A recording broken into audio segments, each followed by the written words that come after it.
तोखां घुरा थो मुंहिंजा मालिक तू ही अर्ज़ अघाई दे।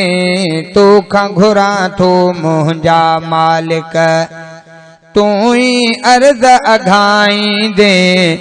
मुंहिंजी दिल जूं उमेदूं जायज़ परवर पाण पुॼाई दे। ॿुधण जो मूड आहे त ॿुधायां न त पेर हटायां। जेका ॿुधण था चाहियो सभु सुभाणे अल्लाह फरमायो। तोखां घुरा थो मुंहिंजा मालिक तू ही अर्ज़ अघाई दे। मुंहिंजी दिल जूं उमेदूं जायज़ परवर पाण पुॼाई दे। फज़ल पंहिंजो फरमाई दे। तोखां घुरा थो मुंहिंजा मालिक तू ही मुश्किल टारी दे रब तू ही बेड़ा तारी दे रब। तू ही मुश्किल टारी दे रब तू ही बेड़ा तारी दे रब। जिंदगी मुंहिंजी सवारी दे रब। मुंहिंजा दर्द मिटाई दे मुंहिंजा दर्द मिटाई दे।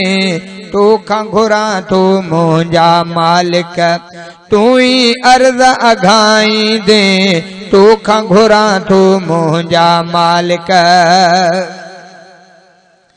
सर्दी सहण जहिड़ो मां न आहियां गर्मी सहण जहिड़ो मां न आहियां।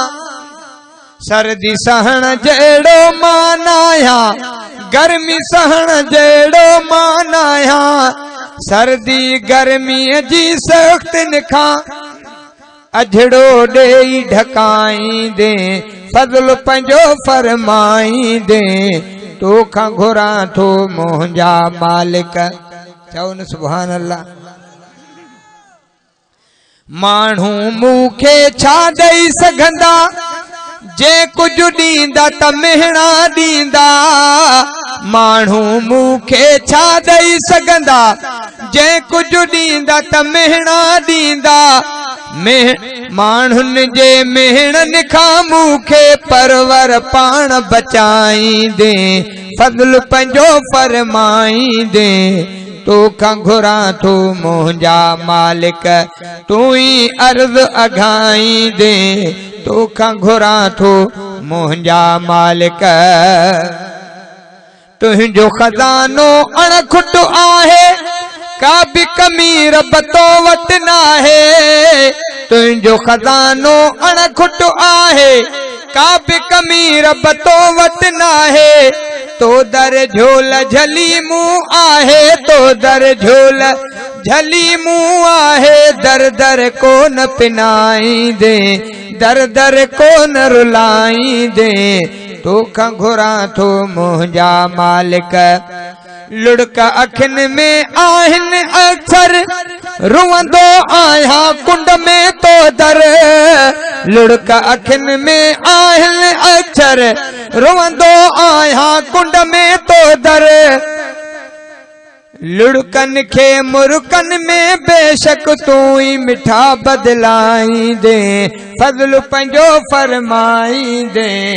तोखां घुरा थो मुंहिंजा मालिक हमद लिखां थो तुंहिंजा सदाई ना तू तुंहिंजे हबीब जूं साईं। हमद चवां थो तुंहिंजा सदाई ना तू तुंहिंजे हबीब जूं साईं। वहदत जे वेरनि खे मौला मूं ते कोन खिलाई दे। फज़ल पंहिंजो फरमाई दे। तोखां घुरा थो मुंहिंजा मालिक शहज़ादे जो पर्दो रखंदे हित पे ढकींदे हुत पे ढकींदे। आमीन त चओ। मीराणीअ जो पर्दो रखंदे शहज़ादे जो पर्दो रखंदे हित पे ढकींदे हुत पे ढकींदे। पंहिंजे बाने खे तूं बख़्शे जन्नत साईं पुॼाई दे जन्नत साईं रसाई दे। तोखां घुरा थो मुंहिंजा मालिक तांडो सुभान अल्लाह जो आवाज़ न आयो मौलूद मूं जल्दी जल्दी खुटायो। बे बुधण जो आहे रायो पो सीय के भी भजायो हथड़ा हीअं करे